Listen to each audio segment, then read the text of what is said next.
Well, it's flashing, so I'm in.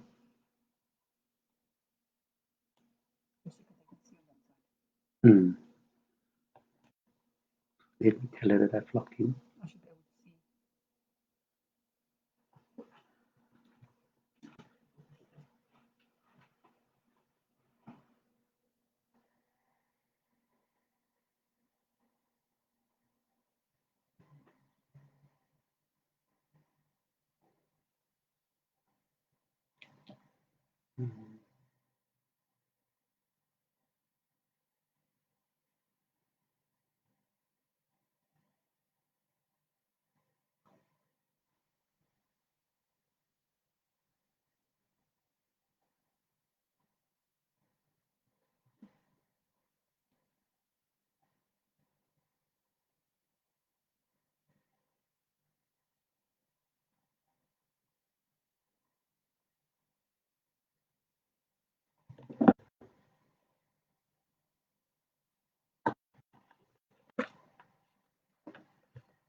Flashing, so I'm in. Right.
Good afternoon and welcome to the Cape Times talk today. Um, and welcome to the viewers on this page, and also to the readers of Cape Times on a very cold and rainy day. And our hearts goes out for all those homeless people out there and those in the informal settlements. My name is Chris Nissen, and I'm from the South African Human Rights Commission. And I'm going to share with you today on the human rights, our mandate, and human rights during the COVID-19, and share with you some of our experiences, but more particularly about rights and responsibilities during COVID-19 and our mandate as the South African Human Rights Commission as a Chapter 9 institution. Our mandate is to promote, protect, and monitor human rights in the Republic of South Africa. And all people in South Africa, within South Africa's borders, enjoy the rights under the protection of the Constitution. The Human Rights Commission gets its mandate from Chapter 2 of the Constitution, which is the Bill of Rights.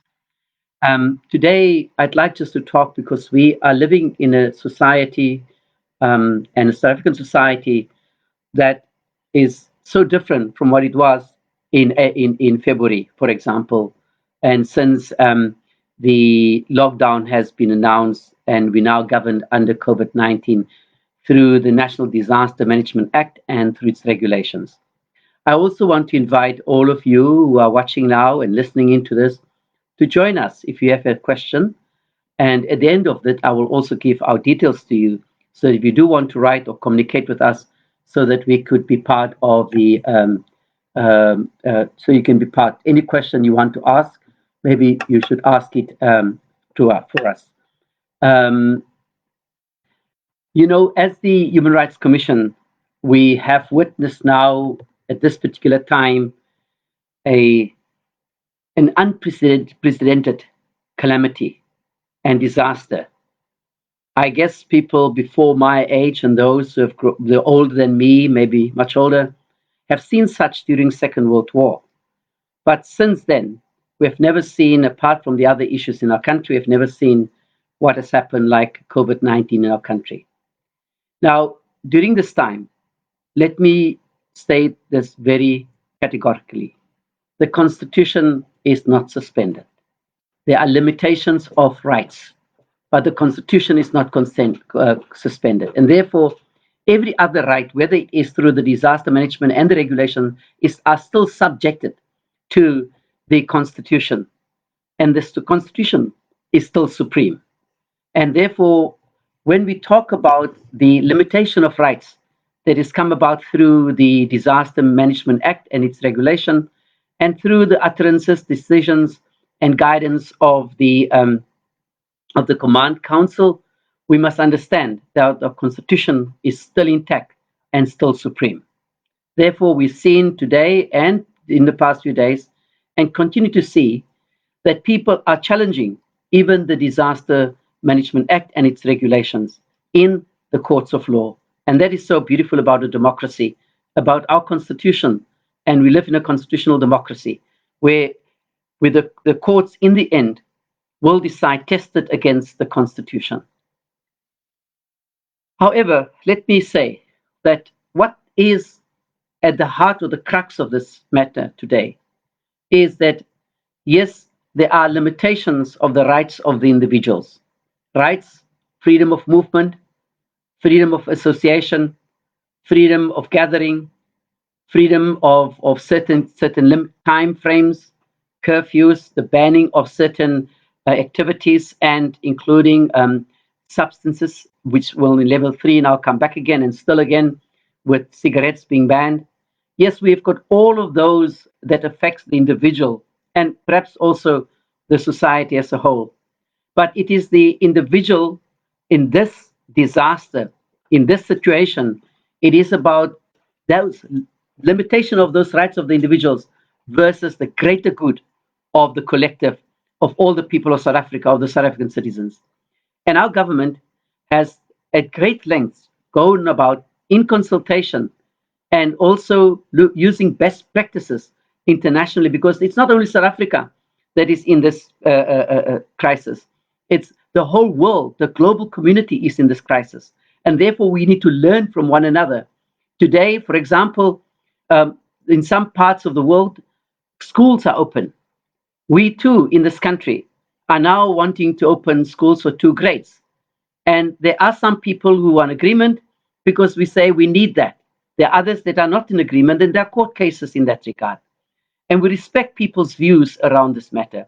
So we need to look at the individual right that has limitations versus the collective good of South Africa as a whole and all South Africans.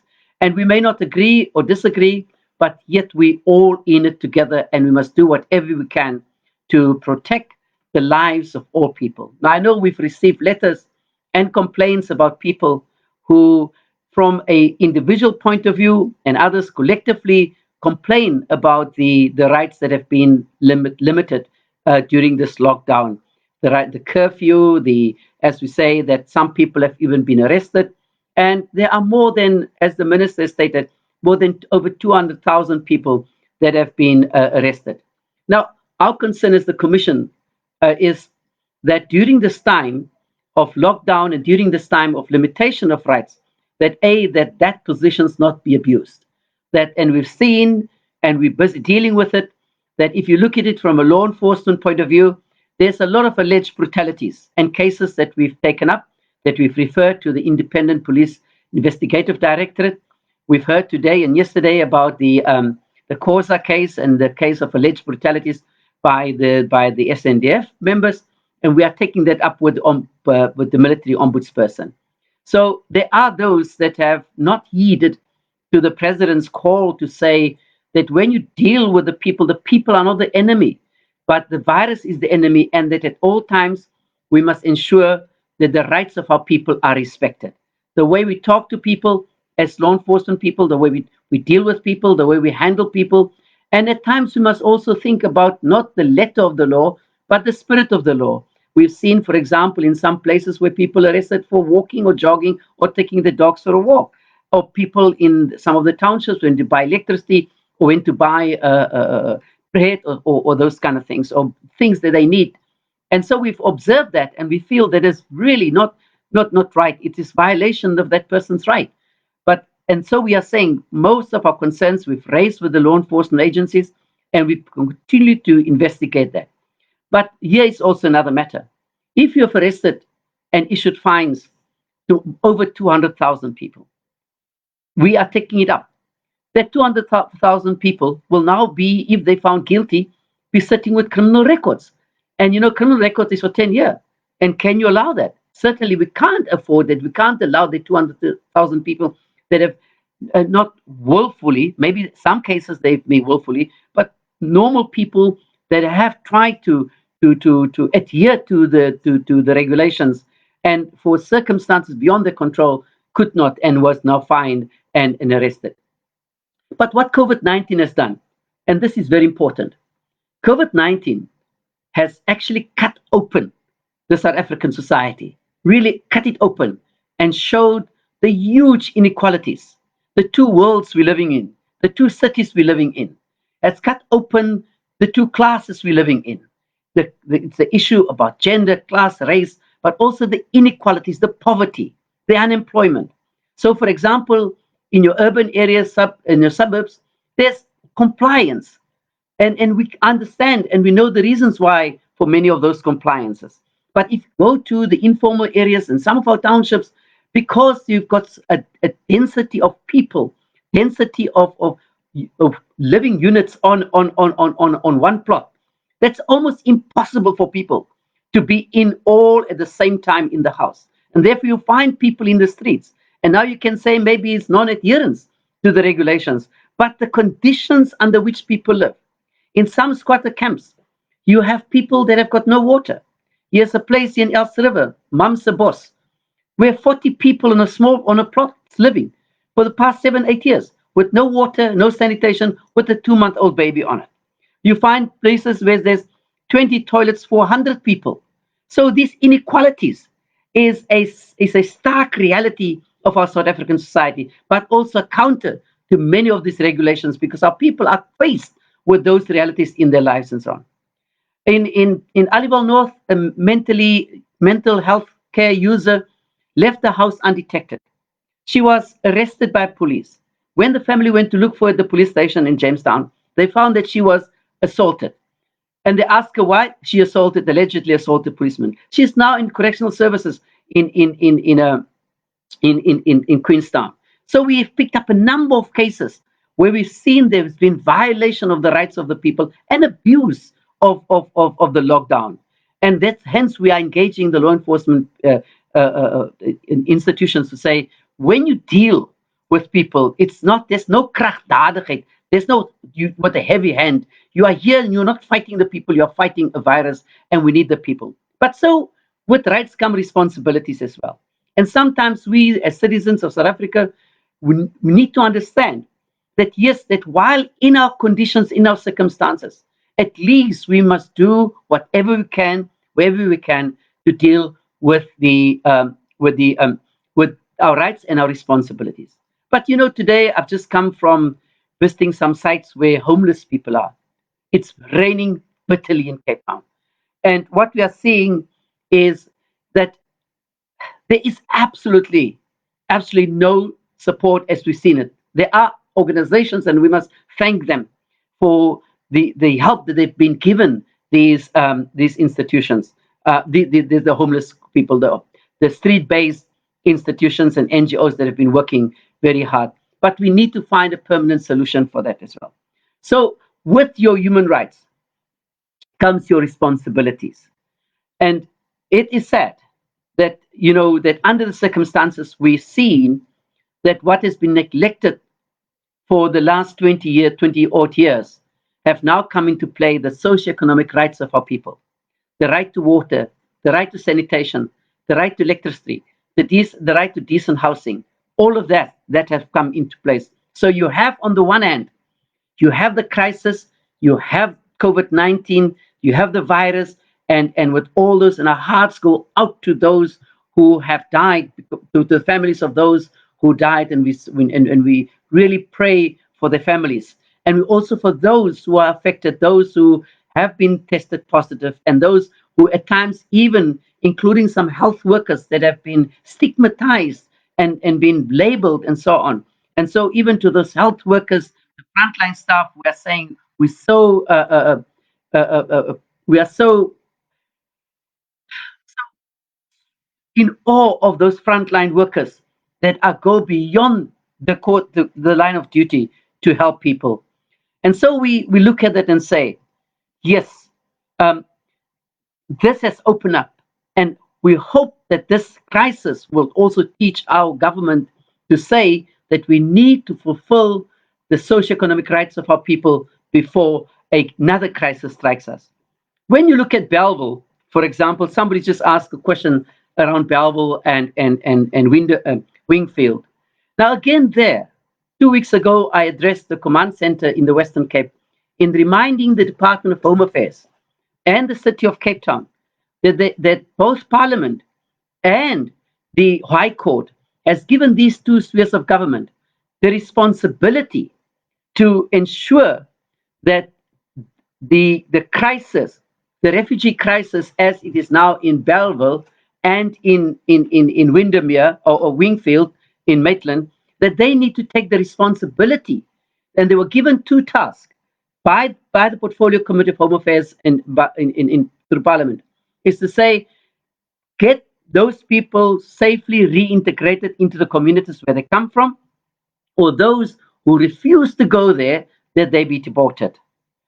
And we still have to see how that is coming for how that is being used. Unfortunately, COVID have come in, and we still ask those two departments, say, give us give us an exit strategy for those two areas. But at the same time, people are now suffering. People are exposed to the weather now, but they also have to have food, and luckily the city of Cape Town has provided sanitation and water. But also we need to look at the rights of the people of Kensington, Frankington, and Maitland. People that are there that are concerned. There are many people in Kreefgat, for example, at the back of Kensington, that are in deep need of housing. And again, as I said, COVID-19 has really opened up the big divide between the poor and the rich, and the lack of or the slow pace of service delivery within our country. But also, not only COVID-19 in terms of those regulations, but we've also seen, for example, evictions. Steenvilla is one example in Cape Town. On Tuesday, I went to see an 82-year-old lady who's blind and hard of hearing, 82, having to sleep on this floor, cement floor, because she was evicted from Steenvilla and was promised that she'd be given a house. So we can go on and say where some of those rights that have been violated, that have got a systemic rights that have been violations that have been coming for a long time. But during this time of COVID-19, those rights that curtail our movement, our gathering, our ability to buy cigarettes, our ability to buy alcohol, which will probably change in lockdown level 3, but also our ability to engage with our loved ones, to be with at the funeral, for example, where it's only 50 people. So all of those things, but we must understand that it is indeed not because you've got a government who likes what it's doing. That's my opinion. But it's a government that has to take into consideration all the factors, and at the same time make sure that they do not violate the rights of people in this country, but the greater good. And therefore, for us to endure for a time being on these limitations, which I hope with the lockdown will go down.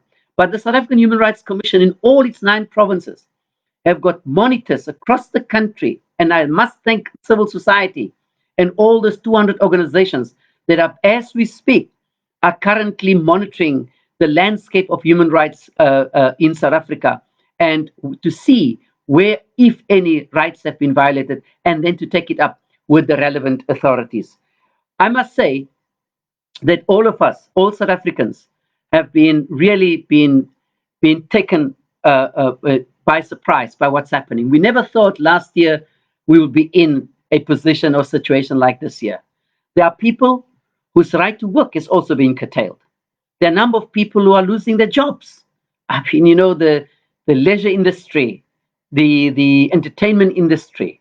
Yes, there are people like the hairdresser says, I am a hairdresser, I'm supporting two other people, all I need to do, all I need is to make a living. You have, okay, the Chisanyamas, for example, in the different areas, the mamas that are supporting, they're all complaining about these things. And so, yes, there can be and should be more improvement. There should be not a one-sided view of looking at these regulations, and it needs to take into consideration the poorest of the poor and the vulnerable, women and the disabled as well. Then, of course, when we talk about sanitization in our townships, as I explained earlier on, that we do not have the infrastructure in the informal settlement that everybody's got access to a tap. But also in some places where there's no water, pupils must go to school. Some have got pit toilets, some don't have school, they don't have water. And so we can go on, but the socioeconomic rights must not be left out of COVID-19 as we battle with the individual rights, the rights of you as a citizen, the rights of collective, and so on. So, colleagues and friends, thank you so much for listening to me. And you can disagree with me, you can differ with me. You're right. You're free to contact me. Our office is at 132 Adley Street in Cape Town. That's the Western Cape office. But you can find us on the web of South African Human Rights Commission.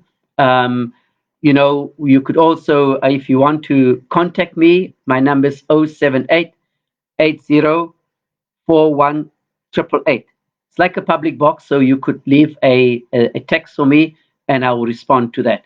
May I just thank Cape Times for starting these talks, and thank you for inviting me, kicking off these talks. And I would like to invite all of you to share in these talks and continue to engage with the media through this.